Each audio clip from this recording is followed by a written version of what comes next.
everybody for coming out today.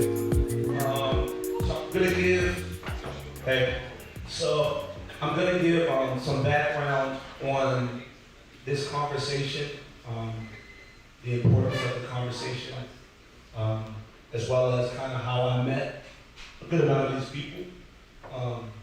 So we're here, I guess the topic is just talking. We started the podcast about 3 months ago. The podcast started in that corner to my left through a bunch of different conversations that I had, my dad had, Akio had, Emma, Denzel, Messiah. All these people up here I met through conversation, except for Candace, because that's my cousin. But other than that, it was through conversations all about Baltimore, about topics that are important to the city.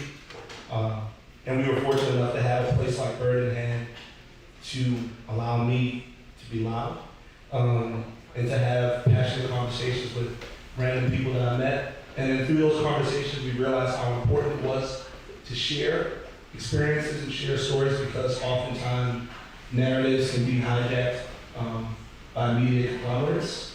And so you might think that somebody from East Baltimore thinks a certain way, and I'm from West Baltimore, and if we never have a conversation, we're looking at each other through the lens of MSNBC, Fox, CNN, or whoever. So that's how the podcast started, and it's just an open forum conversation about all different types of topics, specifically having to do with Baltimore. So today we're here to talk about food access in the state of the city. So food access is very important, and I'm not going to say too much because I have experts up here that can say a lot more than I can. So first of all, we're going to go and everybody's going to introduce themselves, and we're going to say one thing that you love about this city. It could be why you decided to move here, why you decided to stay here, why you decide to do whatever it is that you do on a daily basis, because everybody up here truly cares about Baltimore, for real. So you can start with Messiah on the other end, and that might work.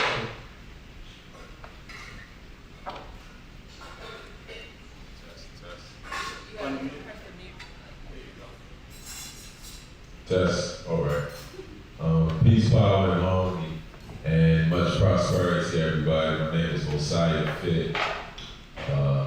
What do I love about Baltimore? I love the grassroots movement in Baltimore, and I love the economic opportunity to grow in Baltimore. And just real quick, I'm the founder of the Black Wolf Youth Scouts, and also Grandma Louise Pies, Instagram and Facebook.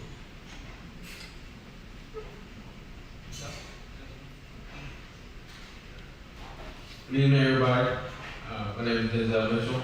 I work in food from all angles, education, I'm a farmer, I work in kitchens, and that's primarily been my work since I came here in the city.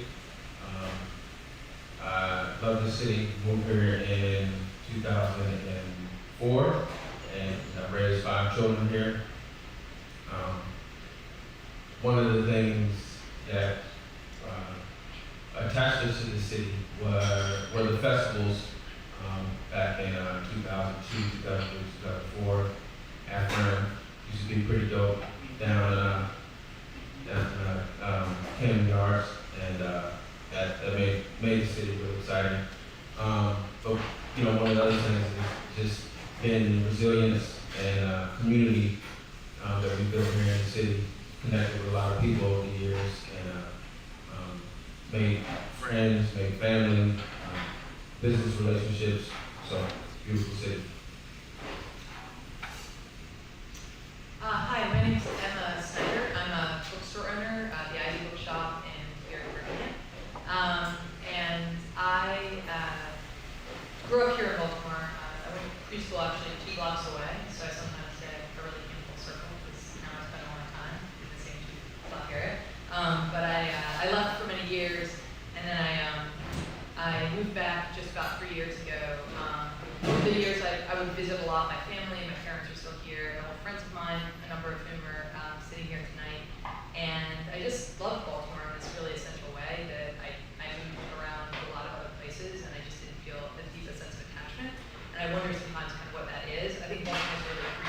place. I think it's a place where people really care about the community. And I think there's also sort of, there's sort of a dedication to sort of what it is to be Baltimorean that shows up in lots of different ways. And that's just been really meaningful kind of throughout my life. And so it was a wonderful thing to get to move back. What up? How y'all doing? My name is Candace, aka Candace. I am born and raised in West Baltimore. Went to City High School. If you know, you know. What do I love about my city?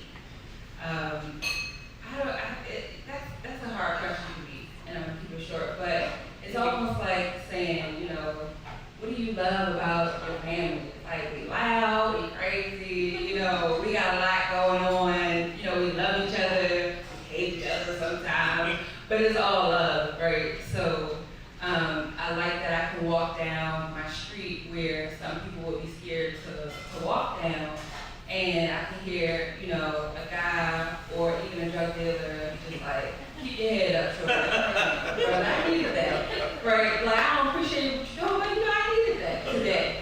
So, you know, it's just like, it's just love all the way around. Good evening, everybody. Andre Robinson. I'm a developer and community developer. I also am a writer and producer of many things, TV and specials and movies and a few things. And what I love about the city is a couple of things. I'm from Washington, D.C., and I bypassed Baltimore literally for 30 years because I had a project in New York and a project in Washington. I saw a domino show. It was like, cool, 3 hours. You know, just going on out to go to Harlem or Brooklyn where I was still do my work, which is why I still have a New York number. But one of the things I was invited back in 2010 to shoot a television show about social innovation in Baltimore. And I couldn't afford a crew here, so I brought in my crew from North Carolina. And collectively, we fell in love with Baltimore in about 7 days. Looking at it, it's the spring of 2011. We're shooting one of the most beautiful fucking cities on the East Coast.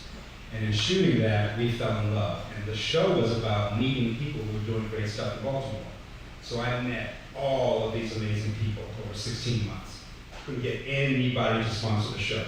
So I spent all the way up to my daughter's college money, and I stopped, went to New York, and then came back. So what I love about Baltimore is small tomorrow. I've been trying to reach this brother right here for a week, Denzel Mitchell, Andre Robinson. So, and in Baltimore, in 2 minutes, you can meet anybody you need to know if you ask the right question to the right person. And I love that about Baltimore. So,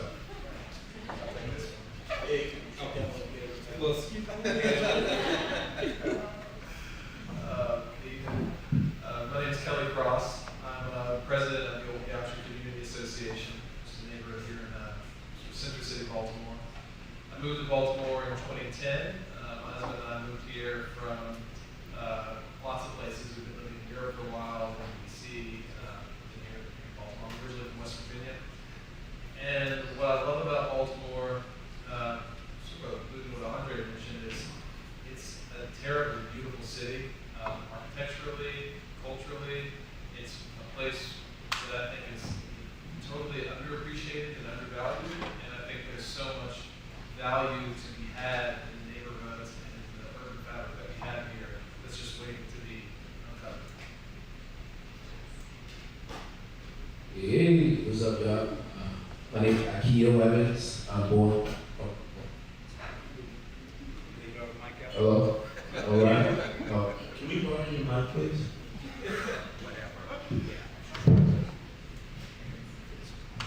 Let's try this again. My name is Akio Evans. I'm from East Baltimore, born and raised. And I'm a filmmaker, designer, and also a teacher. And what I love about Baltimore, if y'all know me or you get to know me, I represent Baltimore to the core. I mean, I even got the tag on me. I ain't gonna mention anything about it, but it's that, right? But anyway, I like to break the stereotype, you know, because there's so many great people in our city that have done a lot of great things, even before us, Frederick Douglass, you have many to name, but had to like go to different places and they say, hey, is it The Wire? And I just so happened to know the real people from it. Actors and the real people who were depicted from the show. Avon Barksdale, God rest her soul, Felicia Pierce, she's one of my close friends.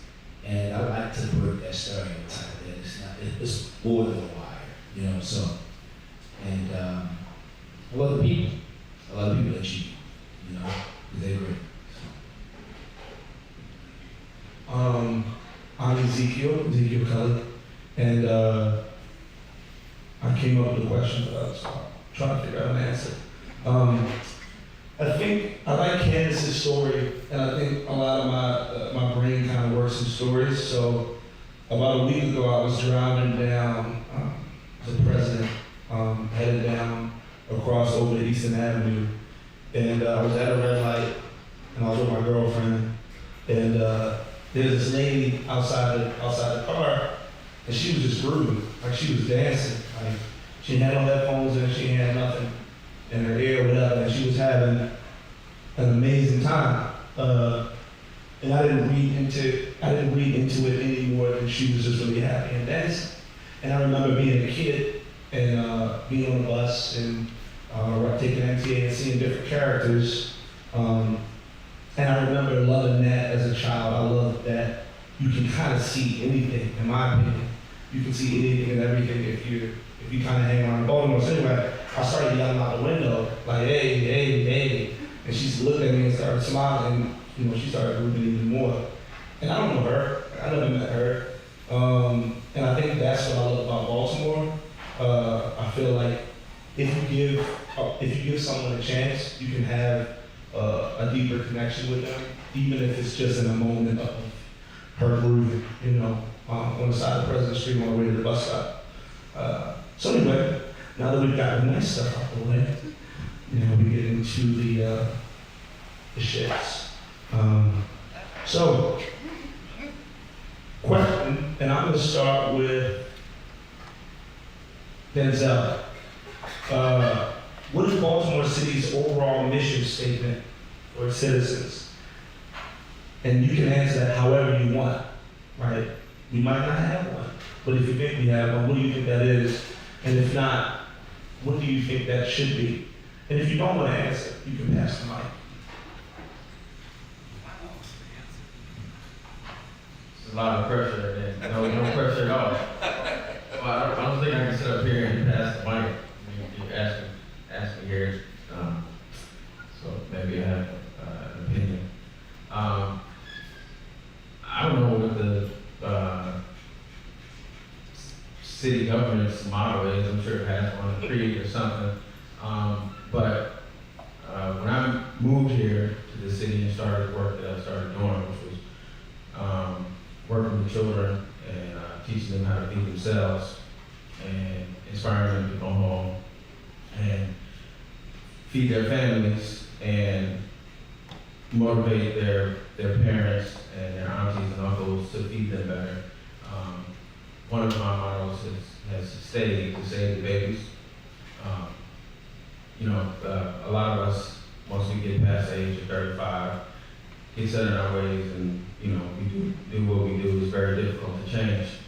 It's exceptional people that can change. And, I see a lot of change like this in the room.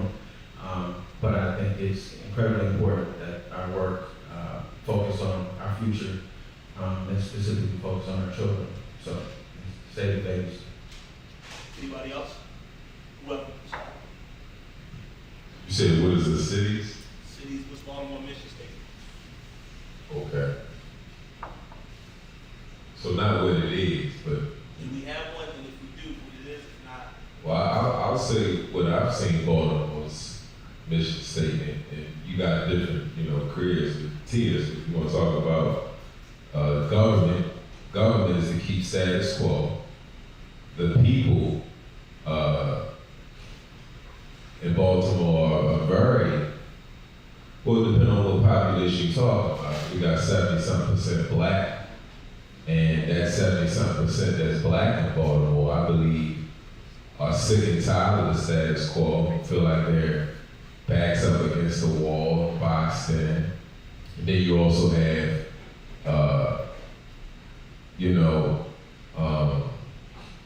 I guess, the wealthy class that's in Baltimore that want to keep the status quo, you know, with redlining and all of that. So to me, it's so diverse if you want to talk about what's the mission of Baltimore, because I think you got so many classes and groups that have any little individual class missions.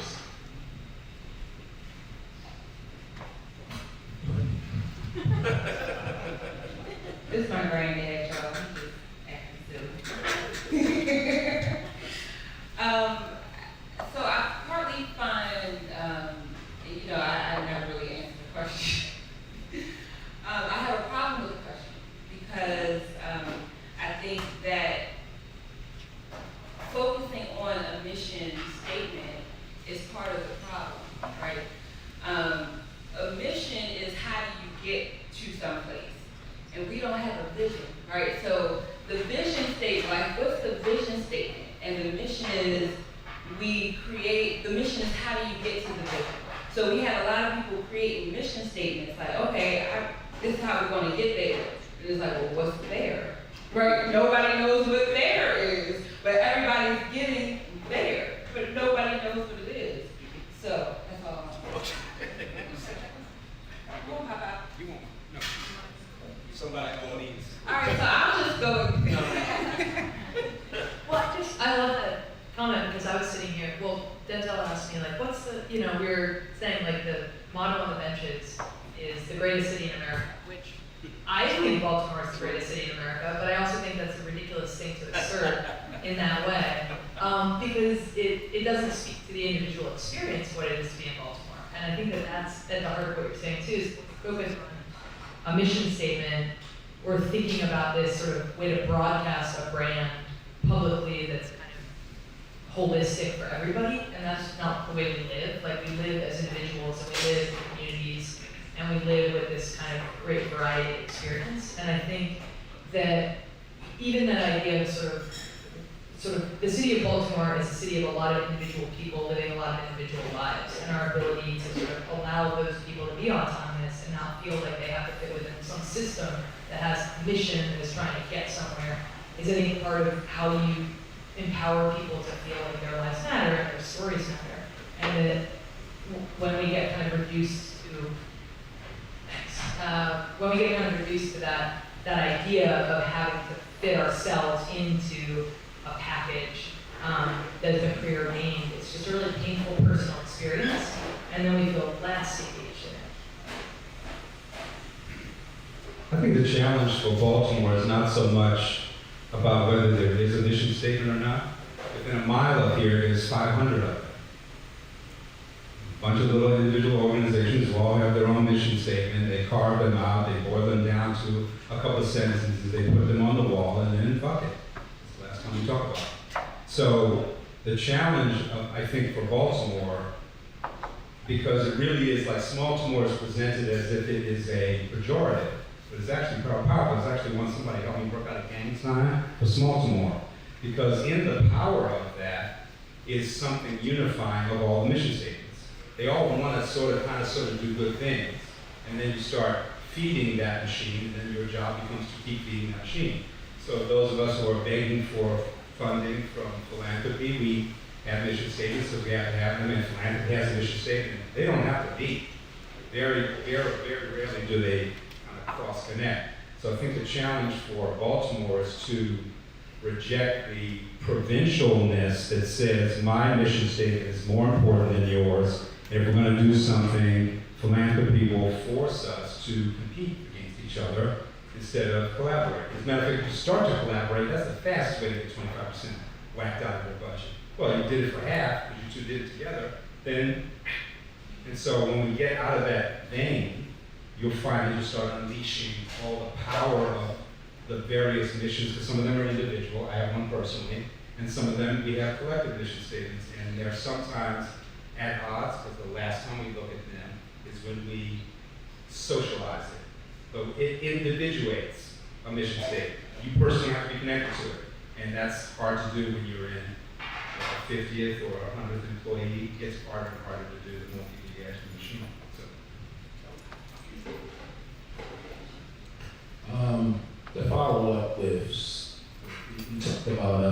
richest city in America. We had a few. Like in the 80s, we had It's Your Baltimore, Don't Trash It. And that's when Baltimore looked crazy back in the day.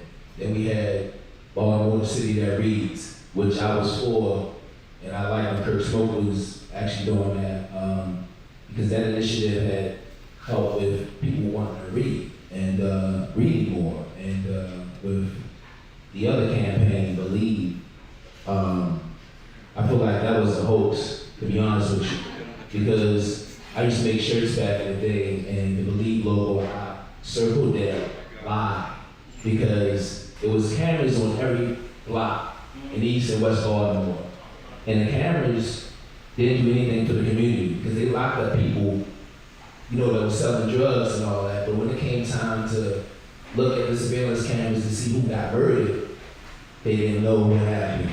So it didn't fit that what they wanted to believe in. They didn't believe in people. They believed in putting people back into the jails to fund the system that gave the youth jail that they have now. And now we got, of course, the greatest city in America.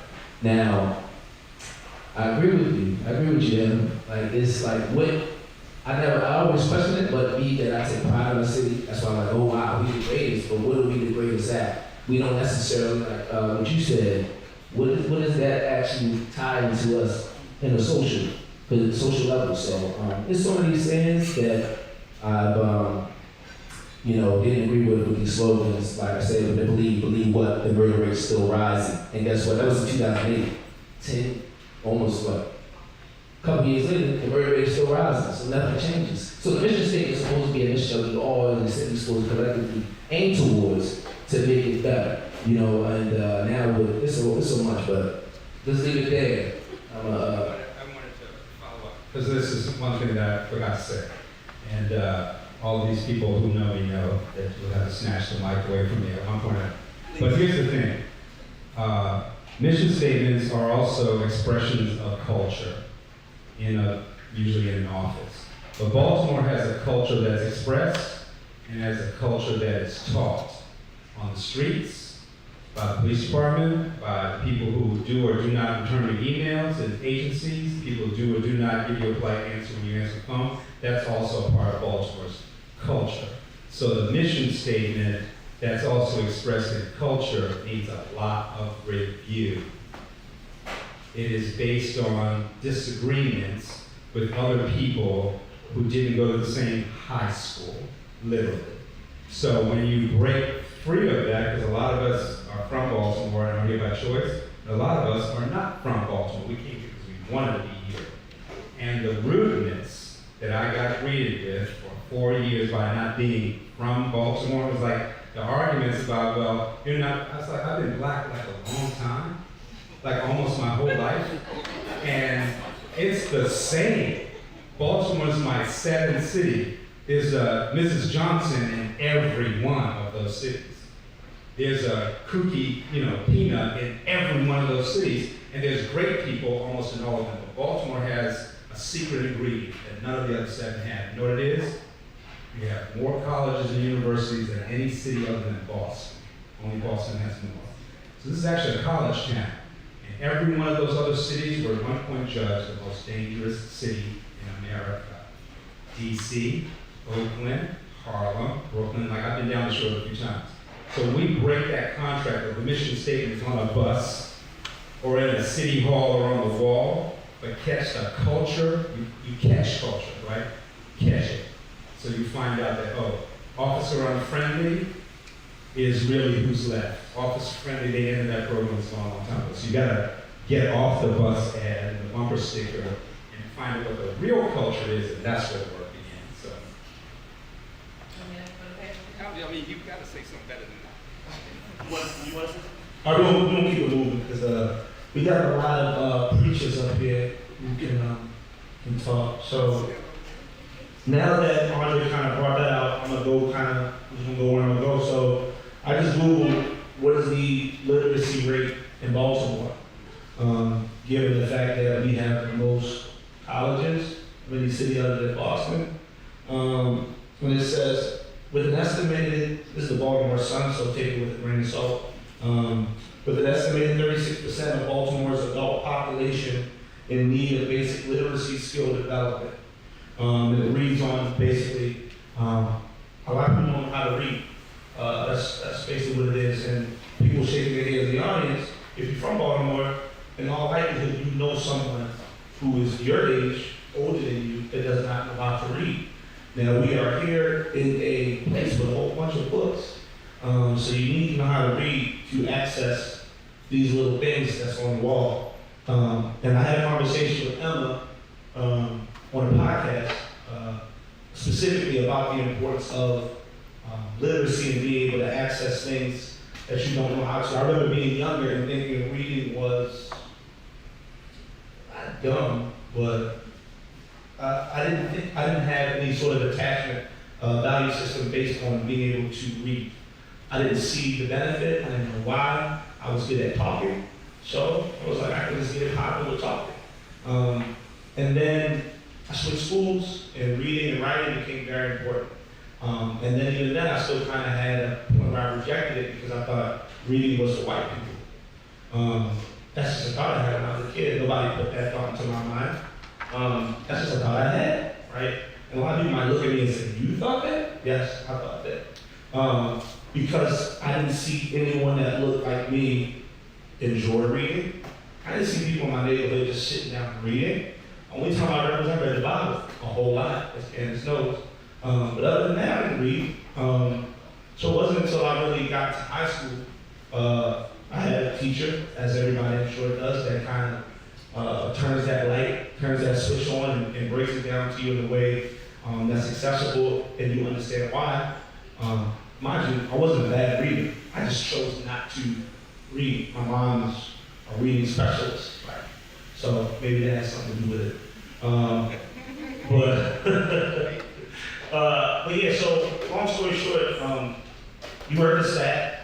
I want to see what people think about the importance of reading. You can get an education if you want, but I want to know what y'all's opinion on whether or not that's a part of the equation.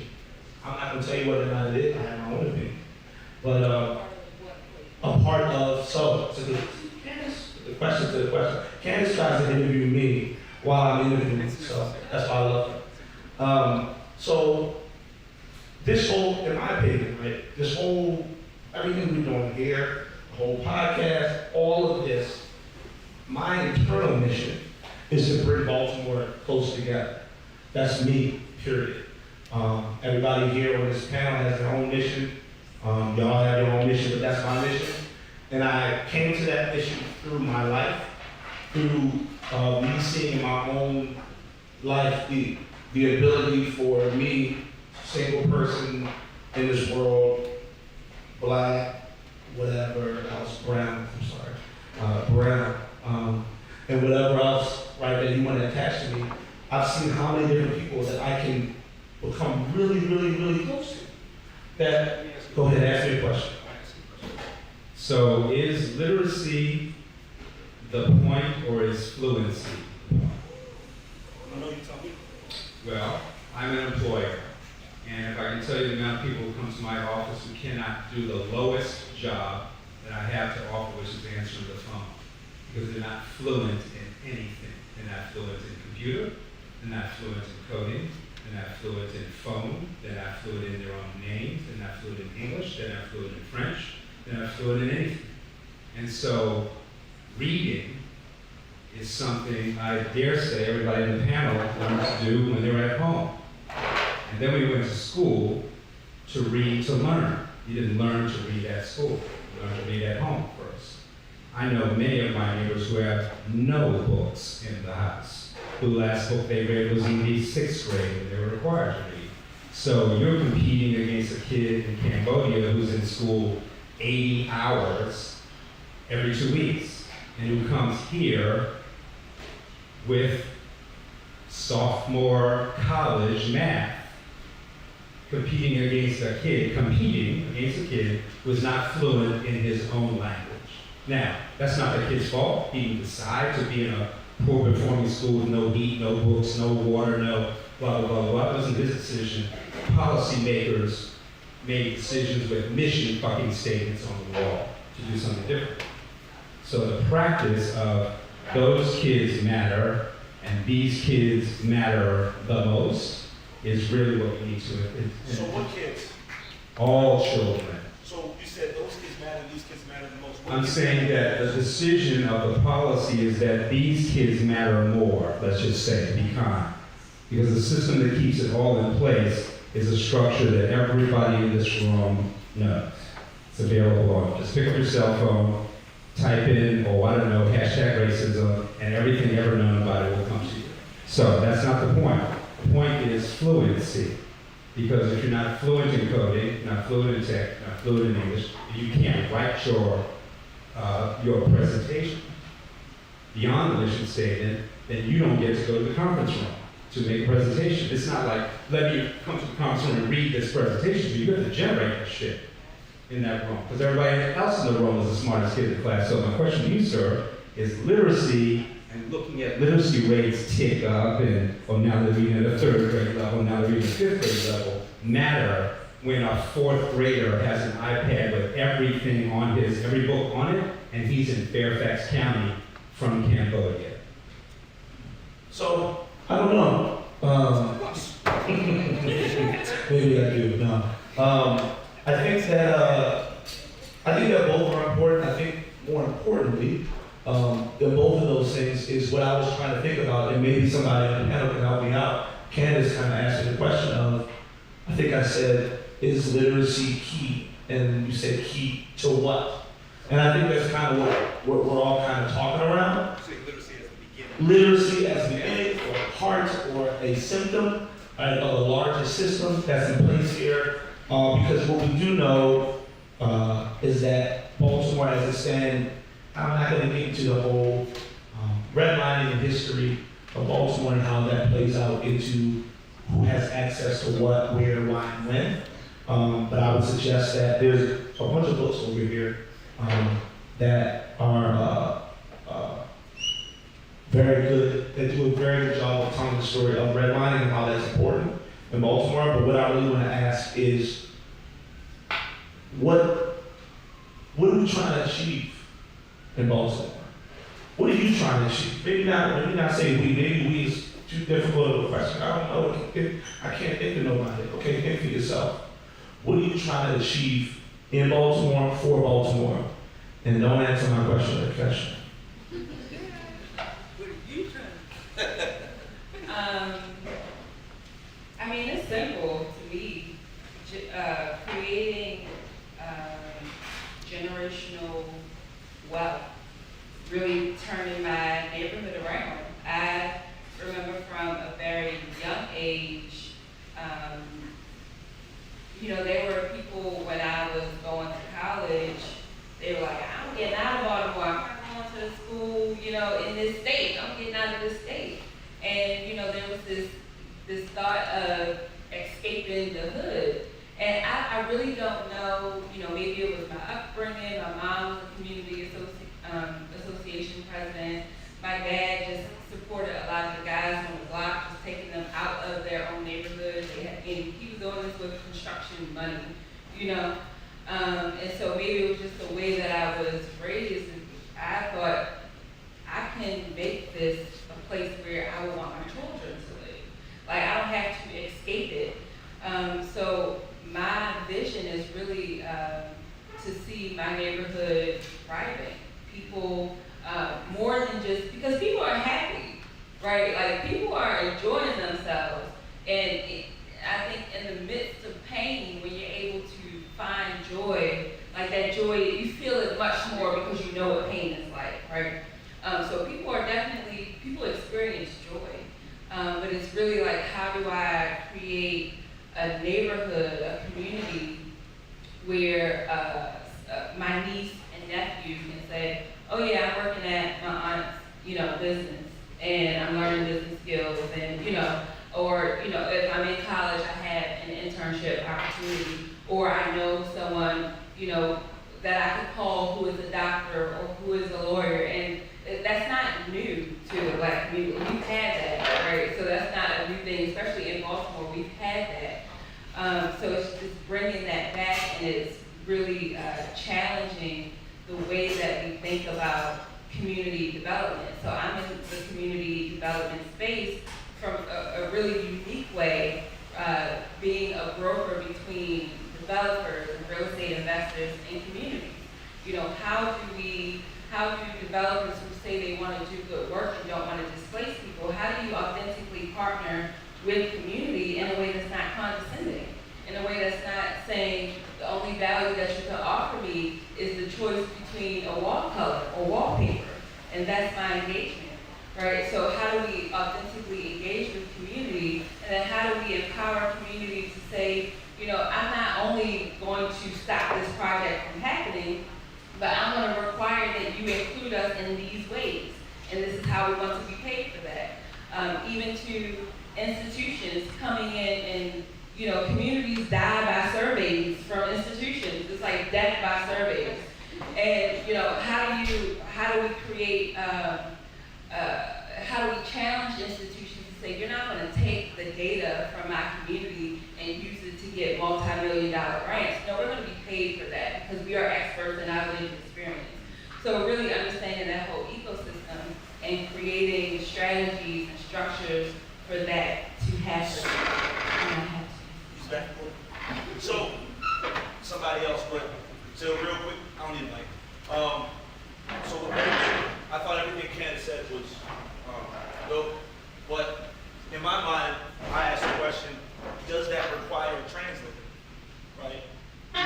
Do the communities need a middle person to say, hey, this is what we all believe. Let me get it to this person who's in whatever institution or whatever, because obviously I agree with Candace, right? And I've been to community association meetings, like when they were about to bring the, what do they call it, the red line. I think they were about to bring the red line over literally a block from where literally, They're about to surface the red line, a block from where I grew up on Franklin Payson. And through that me attending those meetings when I was in high school with my mother and my aunts, and seeing them show us these plans, we were at Lockheed and Bundy, and we were in the cafeteria, and they had these boards, and they were showing us plans, and they said, hey, we can have whatever mural you want. These are the murals you can have, any artists you want, we can put them up, et cetera, et cetera. There was a whole bunch of people at that meeting, right? And nothing got done. We didn't get what we wanted. They started the project, they stopped. They opened up Payson. They tore down the highway to nowhere. And I lived at the end of the highway to nowhere, right? So, you know, that's what I grew up, quote unquote, hearing. I played on top of the highway to nowhere. We played soccer and baseball and all that when we were growing up. And I didn't know it was called that, but that to me says a lot about how certain ones that Andre is talking about, that Candace is talking about, view certain neighborhoods emotionally. So I don't really have a question, I'm just talking. So Kelly, you can talk. Kelly, go ahead. Okay, I was just thinking about what you said earlier, Ezekiel, about the experience you had with the woman who was dancing, and the joy that she experienced. And that's something that I've always found so amazing about Baltimore. There's so much joy in neighborhoods, in the people of the city, and that joy is so often suppressed by many of the regimes that we have in place in Baltimore. And that, I think a way it sort of ties in to what Candace was saying earlier is that I see, I noticed that Black people in Baltimore are actually using the city in their neighborhoods the way a city like this is supposed to be used. We're always talking about density and walkability. You know, I'm thinking about Green Mountain Avenue, a few blocks away from us. Talking to a lot of institutional players in Baltimore, they're always talking about how we've got to change Greenmount. There's a problem with Greenmount Avenue. Greenmount's not a good place. It's not an economic generator we need it to be. Same on Howard Street. There's a whole conversation about Lexington Market. Folks talk about how it's so terrible. We need to somehow change it. Folks will say the same thing about my neighborhood, Old Goucher. You know, you got too many methadone clinics. It's always this whole thing about you gotta like get something out, push it out, move it. suppress whatever joy is going on in the neighborhood, and then let's bring in the better version of what was there already. And I think somehow we've got to come to a place in Baltimore where we celebrate the stuff that we've already got in these neighborhoods. Bring in more. I mean, our neighborhoods are fairly empty. We need to bring more into our neighborhoods, that's for sure. But there's an amazing core of joy in neighborhoods all around the city that we're not appreciating. I love that just phrase, like celebrate sort of what we have in the neighborhoods more. And I think it connects back to what you were asking about. When you identify 36% literacy and sort of what function reading serves, and then all of this and that question about do we need translators? Well, you need translators if you don't have actual sort of authentic individual access to the language and the frameworks that are being used to govern the decisions that impact your life. And that's where I think a lot of this breaks down, is if you teach people, and I mean, I'm totally biased, I own bookstores, I really like books, I really like to read, but I like to read because it is like the most transformative thing I ever did in my life. It changed who I am, and it made me reflect. It made me understand myself better, and it made me able to connect with other human beings better, and it helps me understand the world. And it's the thing I rely on when I'm confused, or when I feel sad, or when I feel alienated. And that's the thing that's joyful about it, and that's the thing that's incredible. But in education, it's often taught as this transactional thing. Like, if you learn this tool, you'll be able to like be an automaton in someone else's, so that you can like get by. And it's like, well, that's not why you want to learn to read. You want to learn to read because then you understand your own story better, and then you understand other people's stories better, and then you can read Not My Neighborhood, and you can understand redlining in Baltimore, and you can understand the way it impacts your community. But if you don't learn to read and you don't have fluency in that language and those ideas, they're out there to be understood, then you're lost. And then you need a translator, and then the translator gets to frame the questions, and they get to interpret the questions for you, and they get to tell those questions back to somebody else. And that's what happens in this, that's where the breakdowns happen, is in that process, where it's like, you give people the tools, and it's not that everybody has to like love novels, but it's that they need to be able to feel that they get to figure out what their story is, and why it matters, and how they're going to interact with their community. And it's hard to understand how that doesn't start with the basics of communication. Side. So the question is about literacy, or is It's this not really a question. It's whatever you want to do. whatever I want? Okay. But that's what we're talking about. First, I just want to ask the audience a question. How many in here believe that there is infinite possibilities in how you want to live your life? Raise your hands. Okay. Now, truly, how many of us really live our lives really any much different than what is required for us to live? For one, to eat, we mainly all go to work, right? We have a job. You gotta have white men on dollar bills in your pocket in order to eat your food, in order to pay your rent.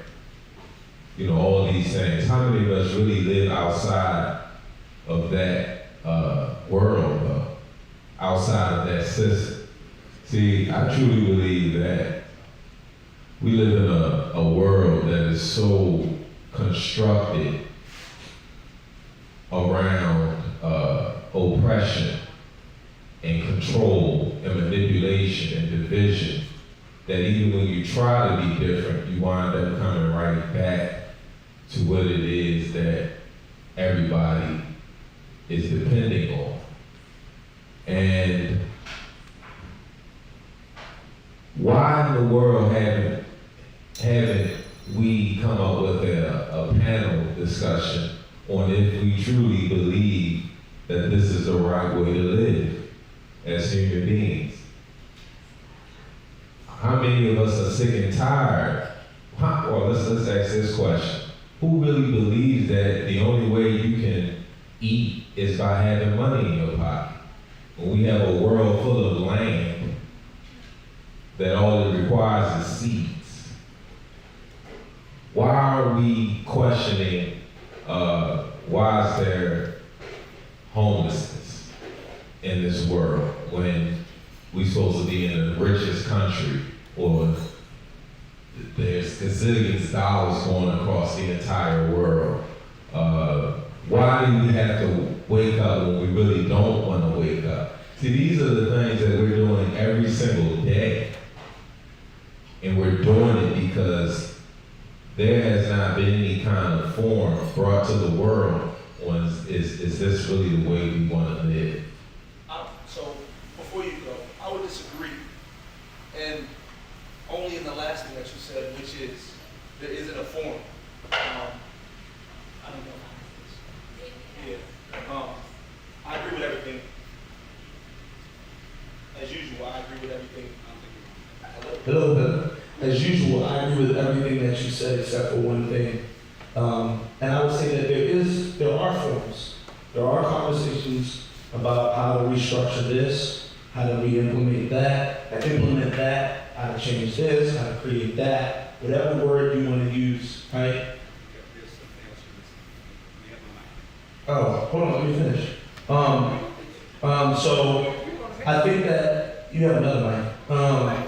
So I think that those conversations are happening, but who are at those conversations, right? Who is running those conversations? Who's putting those conversations on together? There are meetings just like this one happening all over the city, right? But who are attending those meetings and what type of share, power, control over their own life and over the lives of the people around them do those people have? So I think that those conversations, what you're saying, are happening. You just might not be at it. I might not be at it. I'm going to disagree with both of you. And here's why. Knowing it makes no fucking difference in the world. Whether it's this system or that system, or whether this people meeting or the panel is over here, it makes zero difference in the world knowing it. Because everything that's ever been written has been known.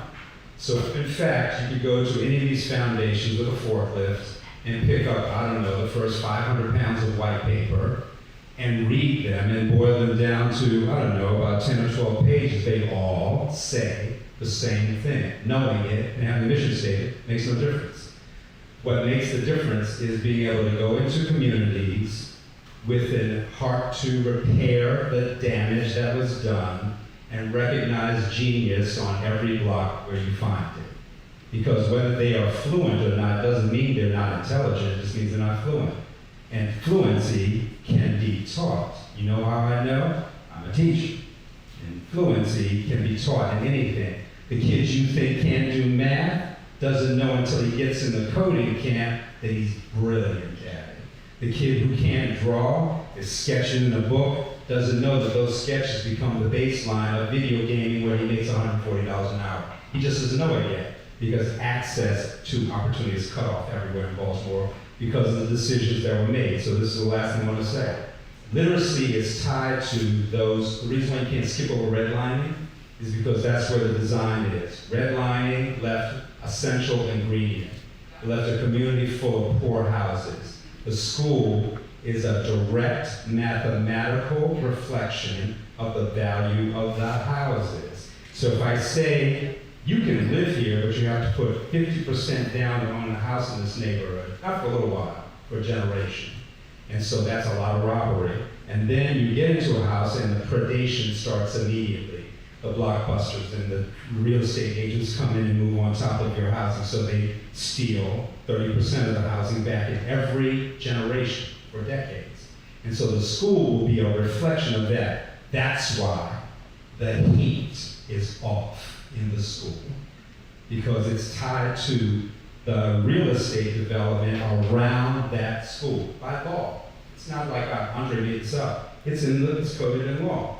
So if in fact that is a poor neighborhood, that kid walking by 17 blighted, distressed houses, and then going to a school with no heat and the last meal he had was lunch, is not going to be able to do algebra or trigonometry, period. It's mathematical. Okay, so I agree. I think everybody here agrees. So what do we do? Because at the end of the day, you need to set a bunch of facts, and I can't disagree with those. But no, I'm not picking you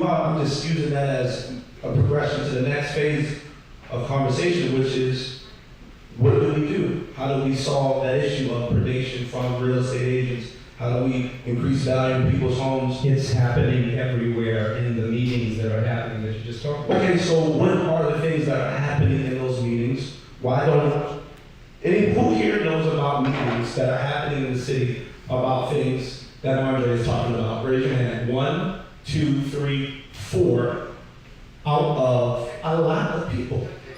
So, You also have to ask who understands the question that you just asked them. what question? The question that you just asked them. Do they understand? Okay, does everybody understand what I just asked them? Who doesn't understand? Raise your hand if you don't understand. Okay, one. So the question that I asked, and I hope that can be more clear, is there are meetings happening around the city about how changing Baltimore, how we go about changing Baltimore, what should we focus on, etc. Right? And I wanted to know, is there anything else I'm missing? Okay. And I just wanted to know who here was aware of those meetings.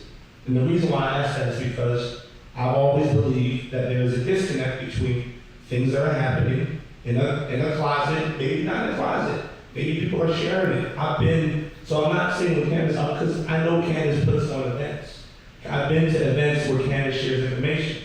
But there's a reason why, in my opinion, I'm not saying I know the answer, but there's a reason why only 4 or 5 people raised their hand when I asked who here knows about the meetings. So, Candace or Kelley? I'll track it back. You go first. I had a number of thoughts. So one is the question assumes that people are looking for those events. And so there are people who may not even care that those events are happening, so are not aware, right? They have a different priority, and it's not about changing Baltimore City, right? So that's one layer. I think another thing that came up is we have to be very clear about the root of our behaviors, right? So if we are consistently, and we talk about the struggle and the struggle being beautiful. I mean, I love to tell everybody, but like we have to get out of this mindset that it has to be this struggle and this fight. Because typically what you tend to fight, it will persist, right? And so if we are moving from a place of reaction and in reaction to, then that thing is going to persist. Then what we are even creating is in reaction to what's already there, versus saying, I am a human being, right, created to create, not necessarily to react to. And so if I'm living my life in reaction to something else, and everything that I create is in reaction to something else, then it's going to look like what's already been there. So if we can say, pause, how can I even recondition my mind to say, there's something that has not even been thought of yet, right? And we have the ability as human beings to get to that point.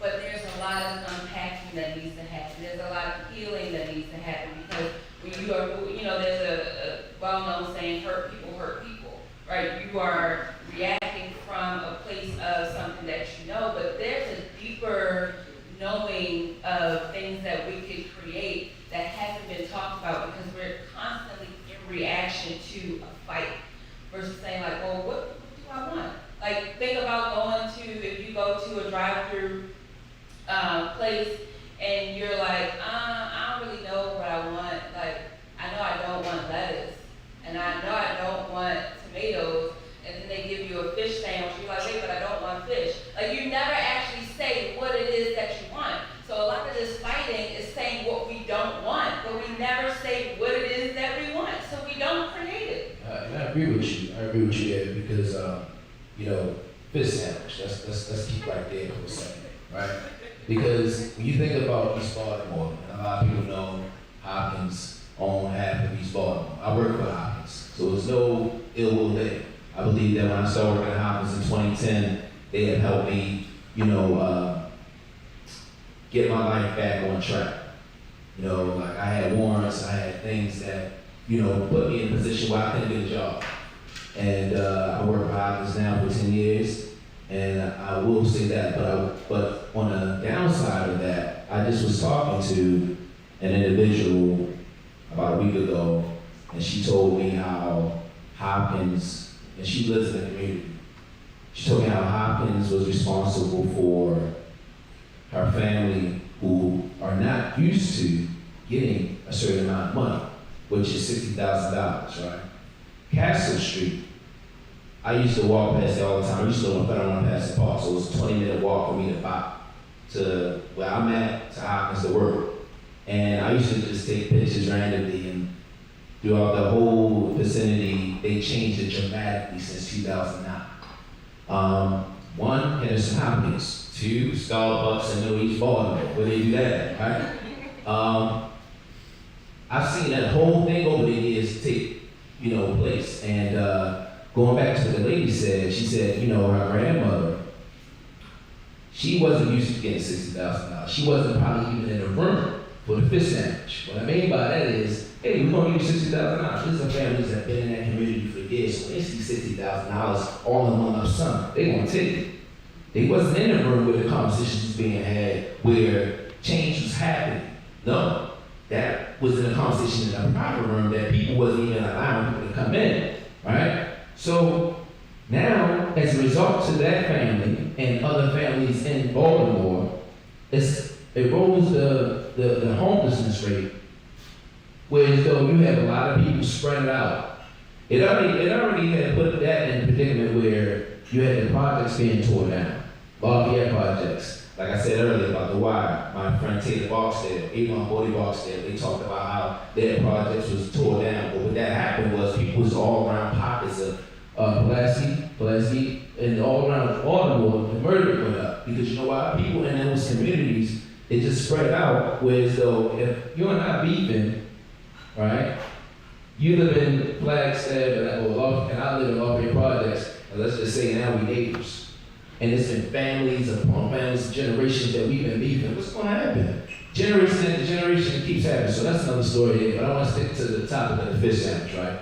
The fish sandwich is people not necessarily in those rooms, and they haven't been used to getting the money, and they take it, and it's like it's easy said and done. Whereas though the conversations of, okay, let's do this. They're not part of that change. They're not part of that change of actually knowing what's what. They don't even know. Information changes situations. So if I don't know the information, how can I change my own situation? I used to be homeless too. So when I was homeless, I wasn't worried about being in a room of talking about how we can change our communities. I was in a room, I was trying to get in different rooms, like spots like this. If I look at y'all, I see food. I'm gonna ask y'all for 50 cents. It's like, I'm gonna ask y'all for money. I'm not worried about how I'm gonna stay in the spot. We gotta be realistic here. We gotta put ourselves in those predicaments where these people care about generational wealth. I just started taking real estate courses. So when you talk about the broker thing and all that other stuff, yeah, I wanna be in those rooms. And like how you said, they need to have mediators of people to know. Maybe people like me, maybe people like you, Kelly,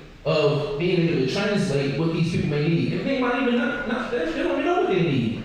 Because they're taking a fish sandwich. I don't know if I want lettuce. Oh, we can do that?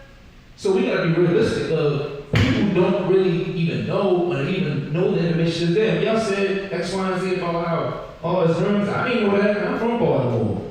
You know what I'm saying? But I'm one of the people, like that lady said, her grandmother just took the $60,000 and didn't know, and the change had happened. And then when you try to move back in that community, I grew up in Station North. Station North, well, I don't really like to call it Station North. I mentioned that in Just Talking. It's changed now. It's different now. You know what I'm saying? And now, granted, I will tell you, my old neighbor, Miss Gloria, who lives on Lafayette, she's in those rooms where those conversations are being had, where that stuff is happening around Station Road. But guess what? They didn't want to include her in that conversation. They mad at her because she's saying, "Oh, y'all not going to change Barkley. Y'all not going to change Lafayette. Y'all not going to change Greenmount." She she okayed some of those. You get what I'm saying? But who knows? Who was on those rooms? We need to put people in those communities. How can we reach out to those people first? You know what I'm saying? Like, and you know, it's just a lot. It's just a lot. I was going into another joint, but it's a lot. You know, I think there are a lot of conversations going on. Sometimes too many conversations. And to Andre's point about fluency, I mean, to have these conversations going on without the education, the fluency, and the literacy for people to participate, it's difficult to translate some of these great ideas that come out of into actual action. And that's something that since I've lived in Baltimore, I've seen has been really sort of a weakness of a lot of the social justice movement, people who have great progressive ideas. You know, I would say there's a great term in German, Realpolitik, which is, it's the nitty gritty of how things actually get done. So I see a lot of great ideologues in Baltimore having great conversations, coming up with really interesting ideas, but then not knowing how you translate that into action on the ground. I think we need translators to do that. And, you know, to Kia's point, we also sometimes just need to educate people. People don't often know what it is that they want. They recognize there's something wrong in their neighborhood. There are things they want to change. They see there's too much crime, or they say there's too much crime in my neighborhood. So often I see neighborhoods saying, so we need to get neighborhood police. We need to get better responses from the police department, from this agency. We've got lights, and we need better responses from the Department of Housing and Community Development. Not recognizing often that what they're seeing are symptoms and that the solutions are not a straight line. Police to crime or DHCD to vacant houses. It may be things like activating a street front so people feel comfortable walking, so you've got eyes on the street. You've got to educate people about some of those things. Yes, I will. Coverage, timing. I think one of the things that also is super critical to remember in this is that it's an old adage, the only thing that's constant is change. If you travel the world, and I've been lucky enough to do that, you'll see that all civilizations are built on the bones of the old one, the preceding one, all civilizations. So change is constant.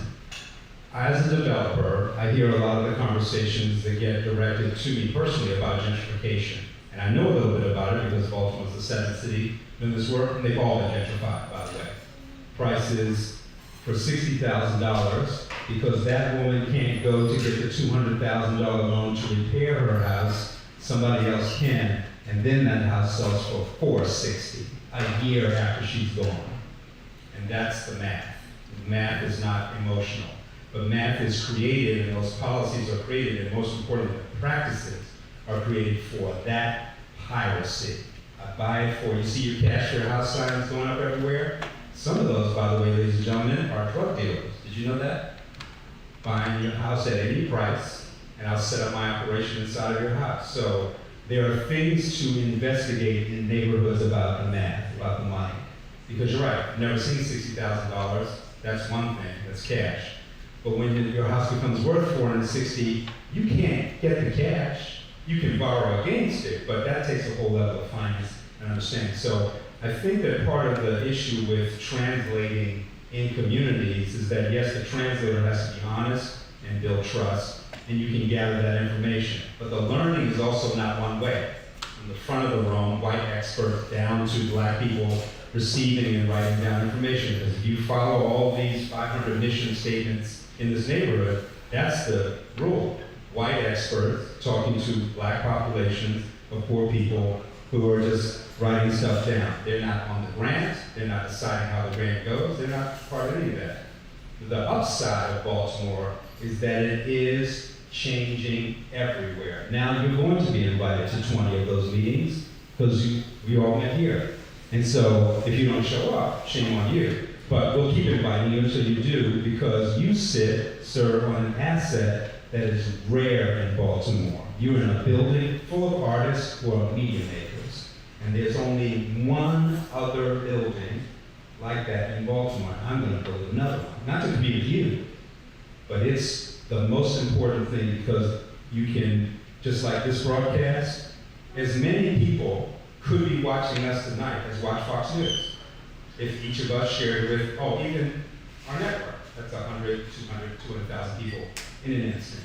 So the story about Baltimore has to address this brother Ian is saying as much as what we're all saying about all this conversation. Translation goes back and forth to break the policy of the practice that we're not going to do anything for those people because we're advantaging these people. Those two things are not separable.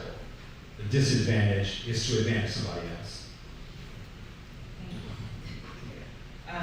This is gonna happen all night.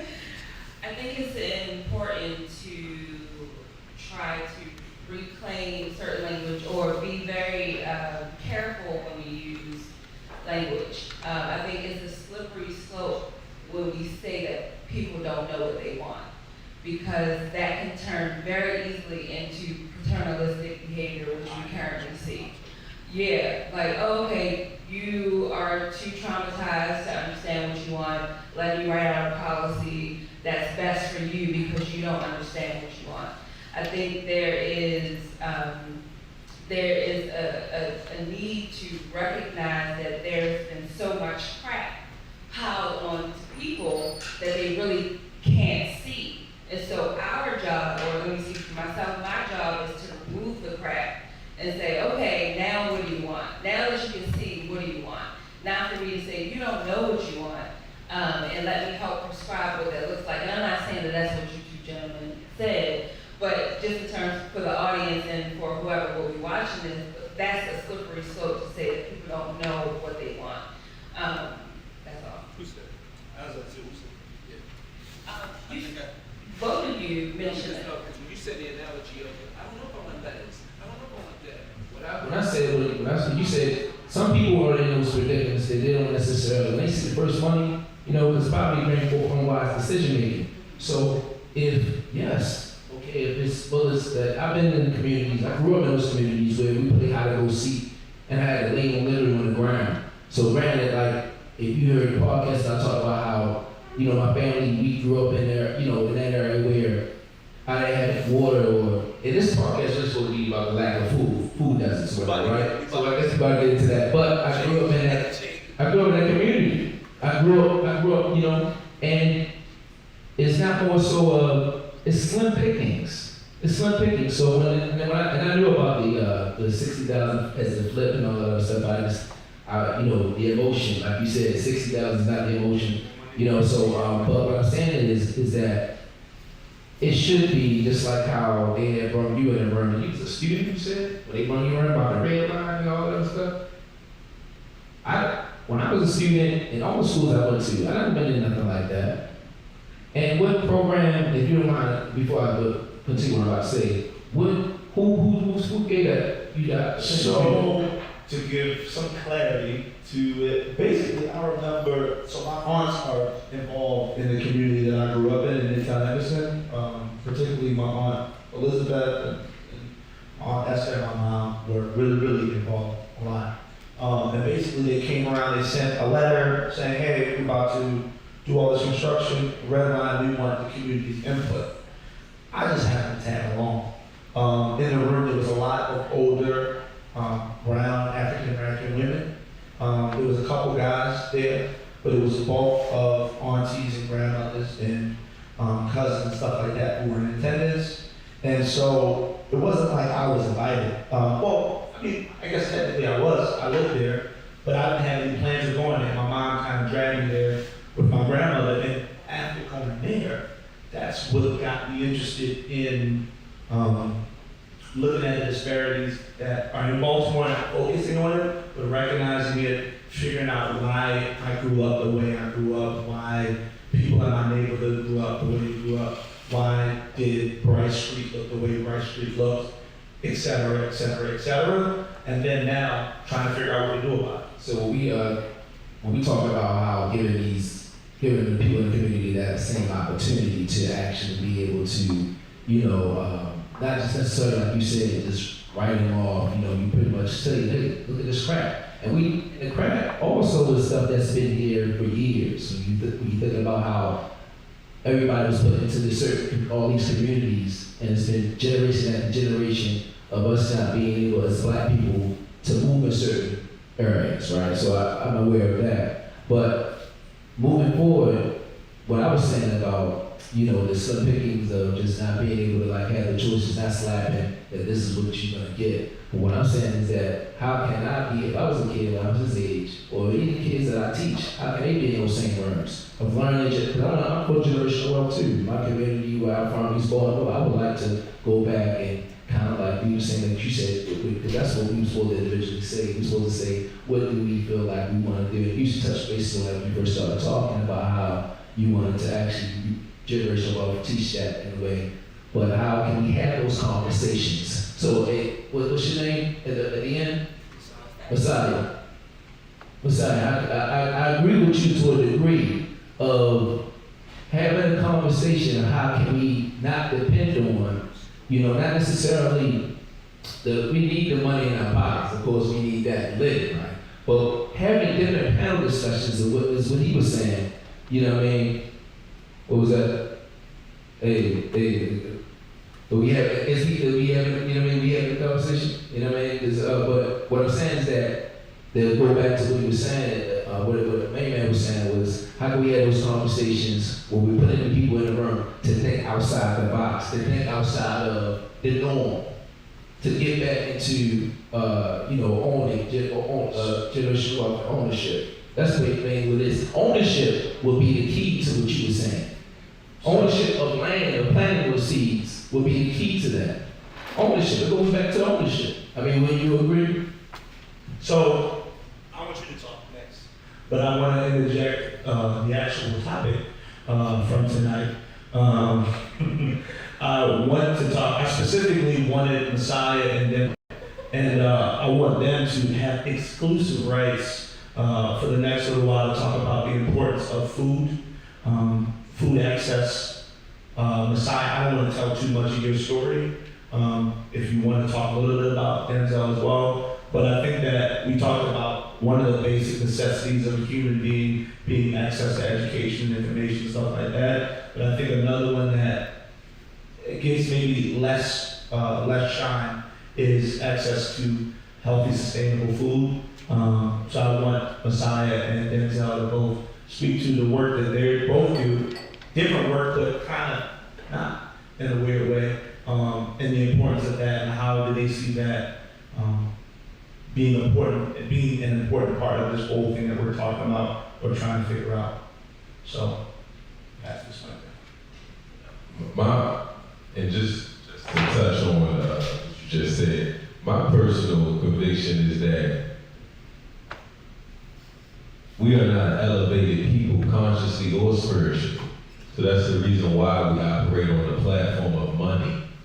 Because if you really truly love the person next to you, you won't want anything from them but just to help them, and in return, your needs are met. But I believe human beings, we are operating at such a low frequency, a low consciousness, that we think things like money is necessary because of generational programming. And as a child being brought up and not knowing any other option. But to be the father of man right now is a lower conscious, lower vibration that is sucking the energy out of the world. And that's what I mean by reforming. It needs to be a world platform, no different than how they like to do United Nations platform. There needs to be a world platform of human beings coming together and asking the question, are we really satisfied on how we are operating as human beings across the planet? That's what I mean. You was getting ready to get to the food part. Yes, please. So, talk about the importance of food access in Baltimore. What did that mean? What was your experience growing up? Did you have access to good, healthy food? Yes, no, those types of things.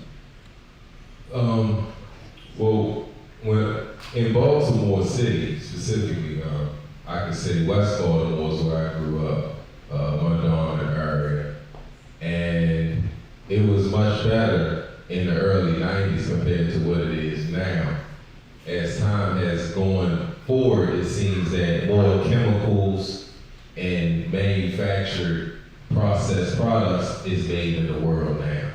So it seemed like the younger all of us were, whoever's the oldest person in there, they would say the food quality was much better, less hormones, less this, less that. Specifically in Baltimore, and again, those majority, predominantly black communities, marginalized, you see all the boarded up houses, what's available is Fritos, Kellogg's, Tasty Cake brand, high fructose corn syrup, artificial this, artificial that. That's what's available. Canned food, that's what's available. And then of course, if you get real food, it's crap, greasy food, just horrible food. Compared to coming here, you're not gonna find this. And if you do, it's unknown, but you're not gonna find this in West Baltimore necessarily, or North Avenue or anything like that. You're not even, I guess the best thing is the horse cart, which carries the fruits and vegetables throughout the community. But I mean, what our children specifically have access to every single day as soon as they leave the house, the corner store with honey buns and sodas and artificial food. Denzel?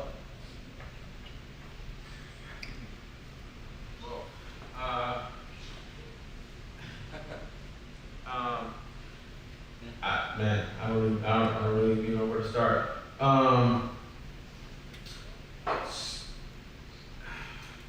I agree with a lot of what was said here, and a lot of it is absolutely interconnected. I think for me, I don't spend a whole lot of time talking about what can or should happen. I kind of live by the philosophy that you should be the change that you want to see.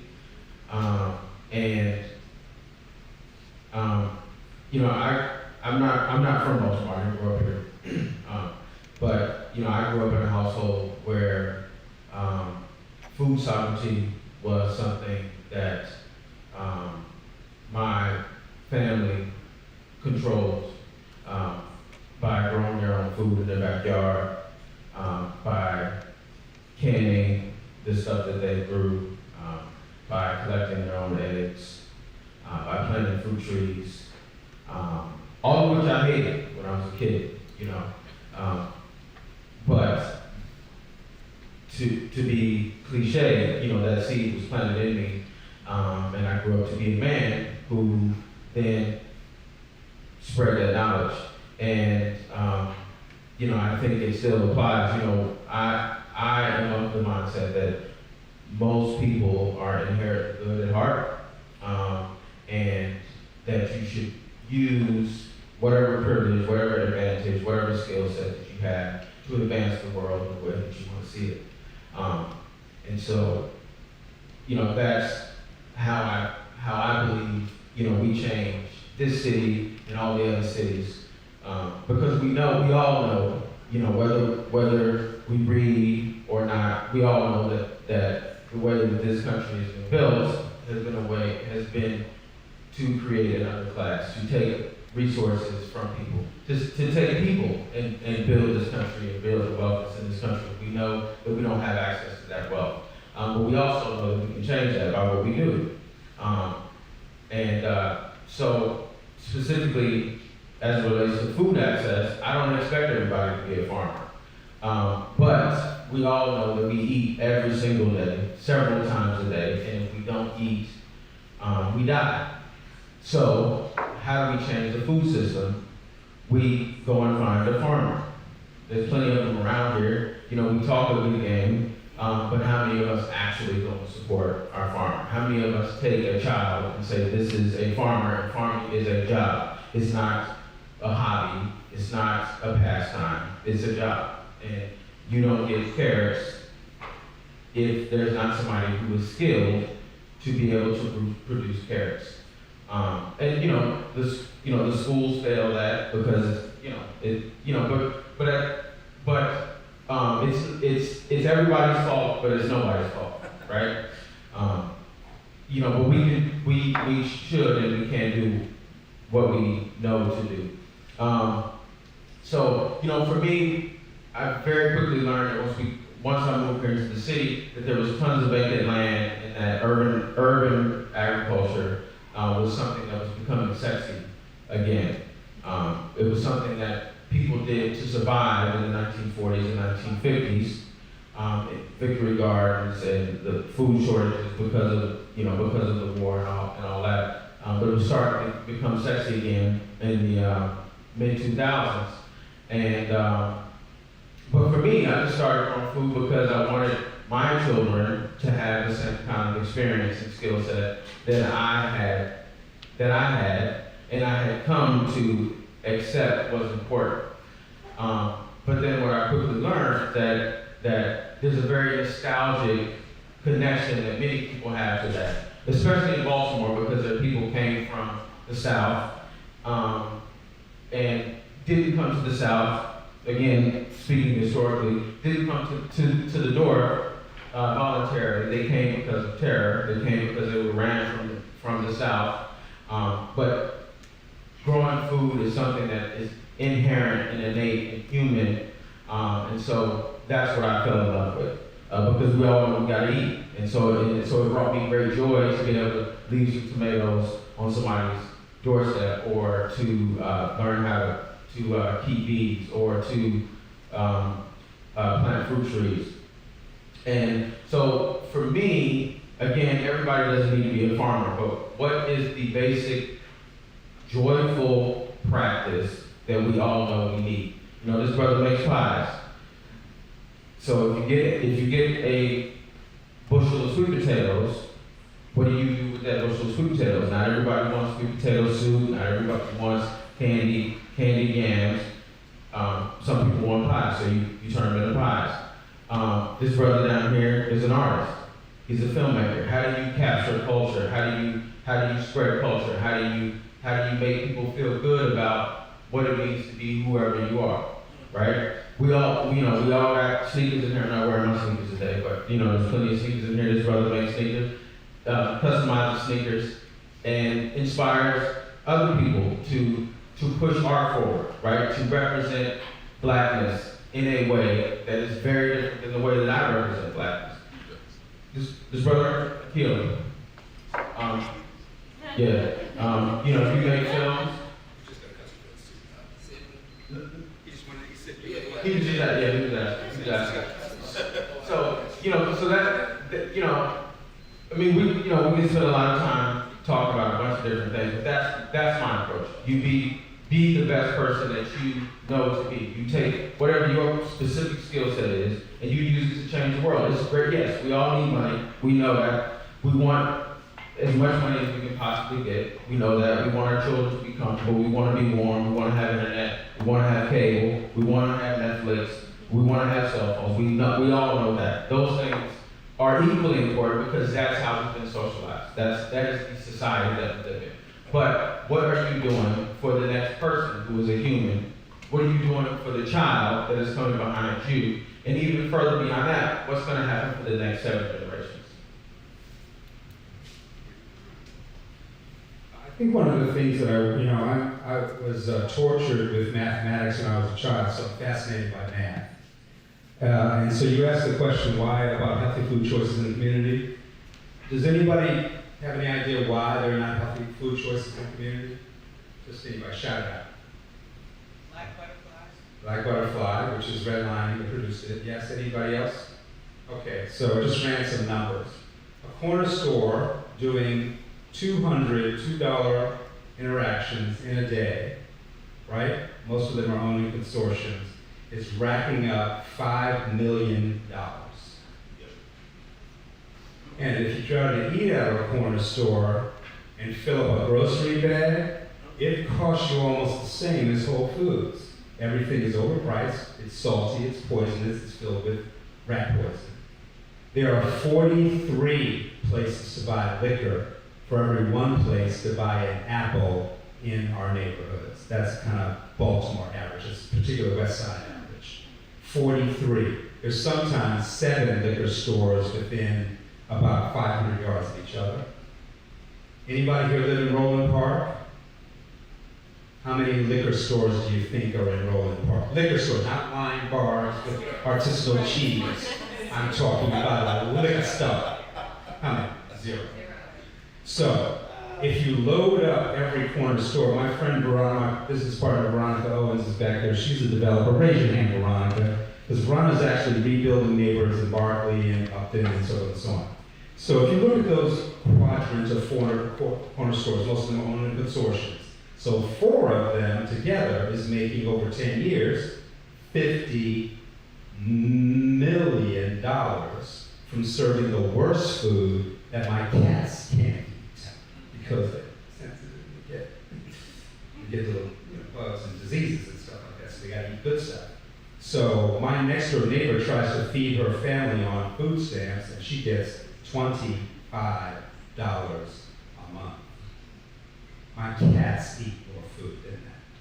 So if you're trying to eat out of the corner store and that's all that's there, and everybody keeps crowing about liquor stores, but liquor stores are lagging indicators. That's the last thing that comes to a neighborhood that's paid to the income in that neighborhood. But it's nothing that says we have to have a giant to feed ourselves, because I grew up in a house full of gardeners, and after you get 50 tomatoes, you gotta give the next 50 to somebody else. But everybody should be growing tomatoes. If you got zucchinis, that means I got some, right? So we used to share the excess with each other, and we need to go back to that, and many young people I think are doing that, living cooperatively, working cooperatively. I had a car, you borrowed it, just don't return with no gas in it, boom, get the keys. And so when you get back to that thing, Baltimore will save us. You just have to de-racialize it. You have to take the fuckery out of it. You have to can that new racist systems. Who's saying about reforming the thing that's fucked up? You can't reform it. You have to start with a fresh thing, alongside of it, yes, but in this room, if I locked the door and made all of us work together, in a month, Baltimore would be solved. You know why? Because it's filled with genius at every level, some schooled and some schooled unofficially. They're just super smart about stuff. They know how to do stuff. So that's where I think part of the food, the housing, you have building experts, you have food experts, you have clothing experts, you have shoe experts, you have artists, you have painters, you have writers, you got everything you need in the city that's the most bounteous collection of that, and I've lived in 7 of them. I'm an old man now, I'm 65 on my next birthday. This is the place. It will be, by the time I retire in 10 years, the capital of Black America and a whole bunch of other Americas that are coming here for their education, and they're not all white.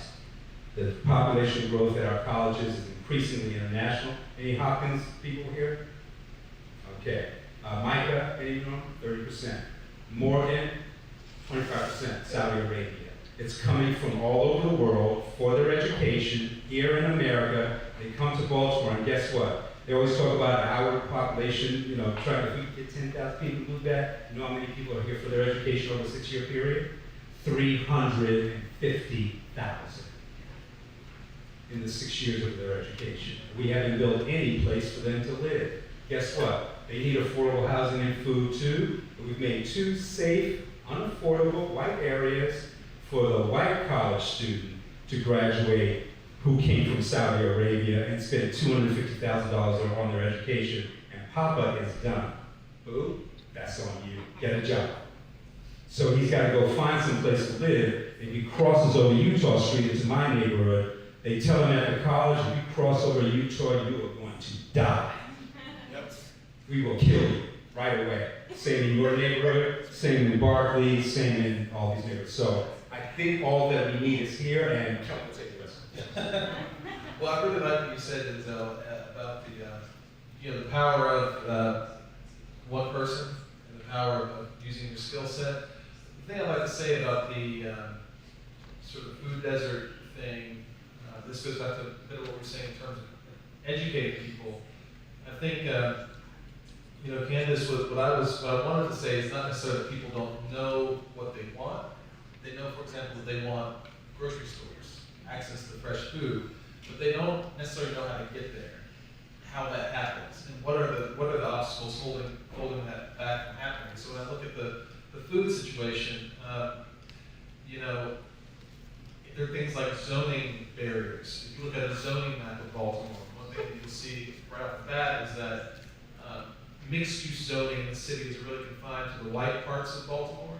East and West Baltimore are largely zoned residential, with the exception of little strips along things like North Avenue. So by law, you can't even open small businesses, neighborhood businesses in much of Baltimore. What does mixed use mean?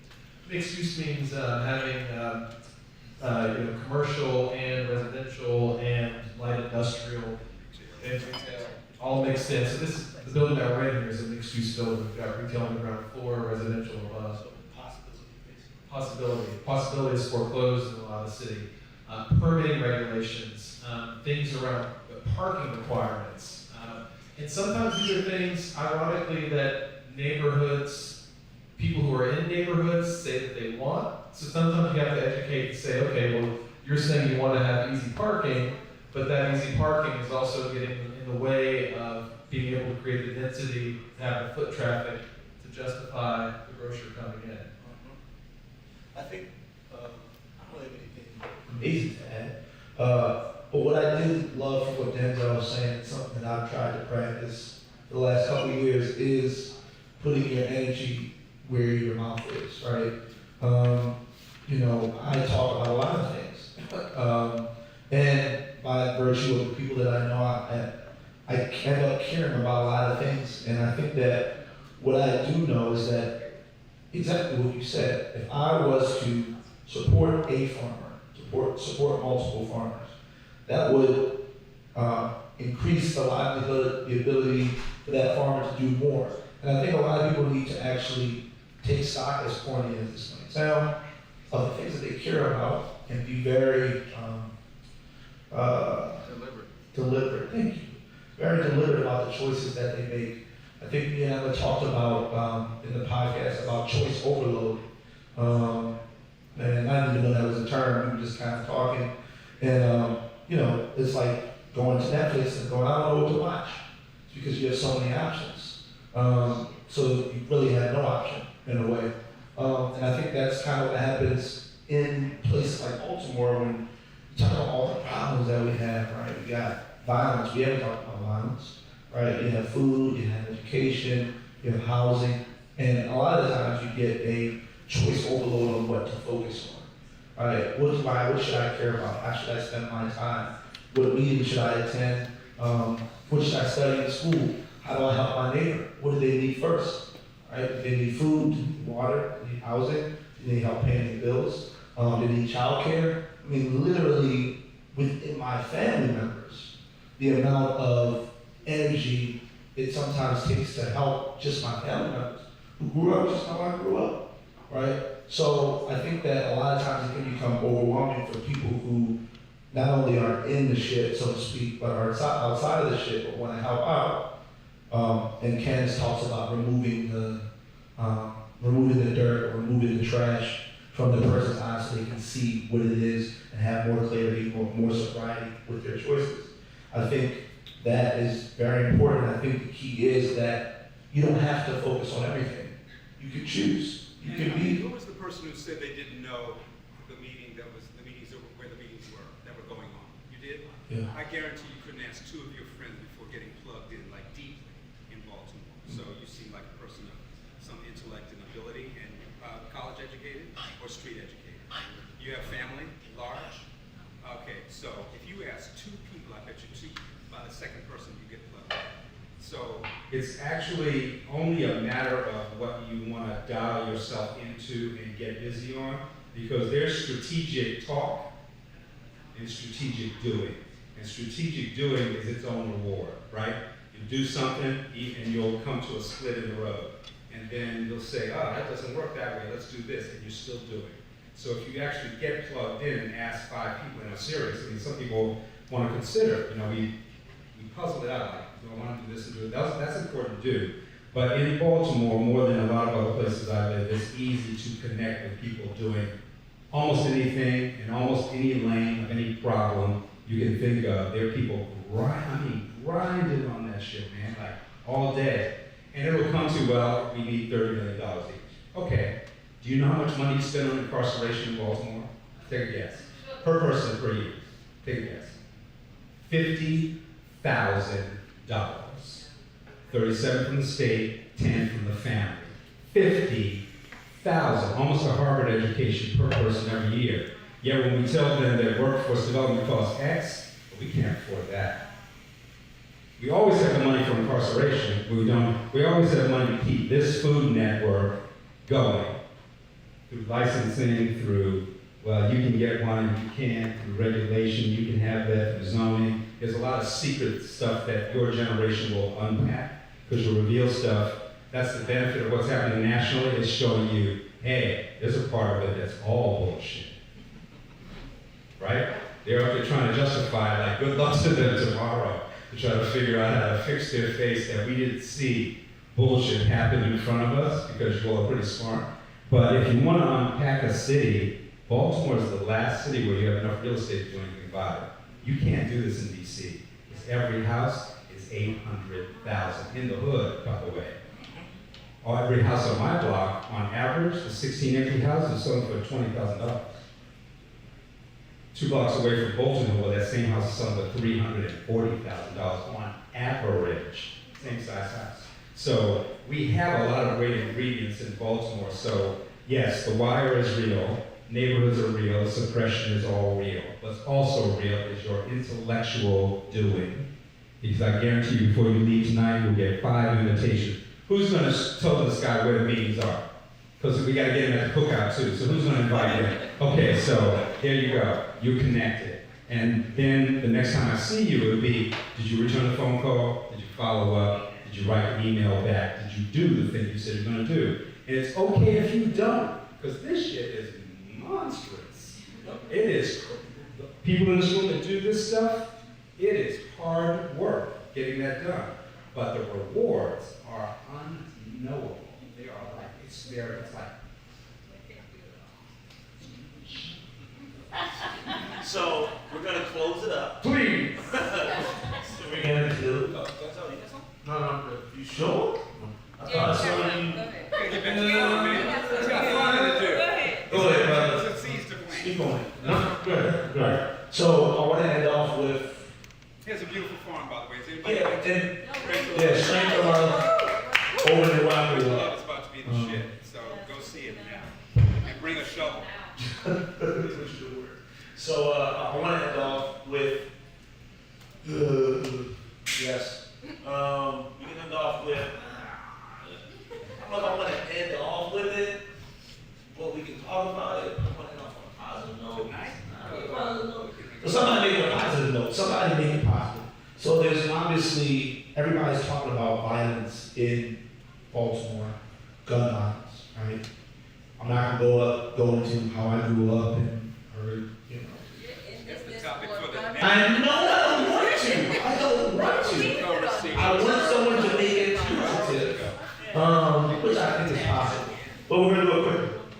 I want solutions. That's how we make it positive. Solve it.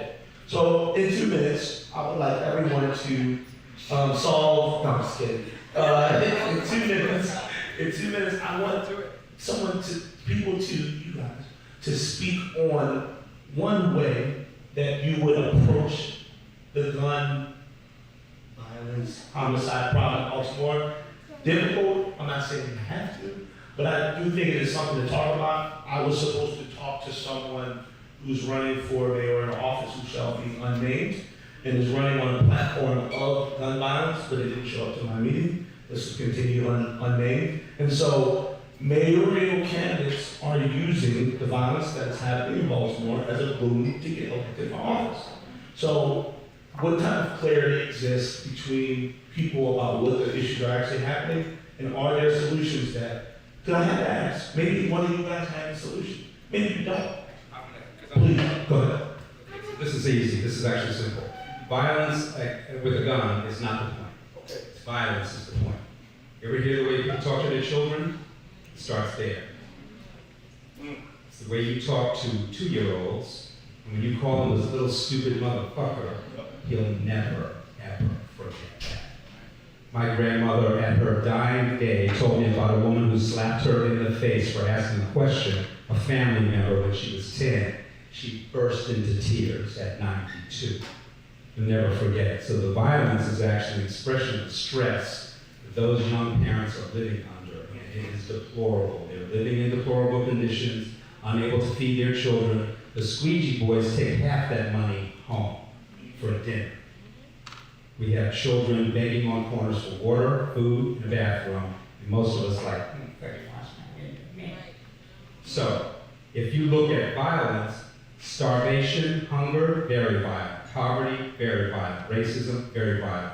So we got to get to the point of being kind to children. It's the easiest thing in the world to do. And then you kind to your neighbor and kind to Mrs. Johnson. I'm going to get some water, and water is 4 pounds. Can I bring you a gallon? So kindness, sharing the extra bushel of tomatoes goes a long way. I live on a block of 16 empty houses, and I started meeting all my neighbors just cleaning up the street. They were like, well, why are you cleaning up over there? Because I got to fucking look at it right out my window. So I know you dropped it. I saw you drop it, but I'm going to come and clean it up because it's important to me. And then they said, well, can you get us one of those fancy little brooms? Because, sure, they're $25 here. And guess what? They said, I'll clean this side. You clean this side. I block, it's cleaner now. So if I care about something, I do it, and I do it with love and share it. People are generally going to ask, can they do it too? Or can they join you in the thing? So that's where Baltimore and Smaltimore, somebody give me the gang sign for Smaltimore. Come and work it out. Can you sign that? No, sign that? You can't do that? We need to get a gang sign for Smaltimore because that's where the city's power is. It's caring about each other deeply, broadly. Bye. Beautiful. Next person.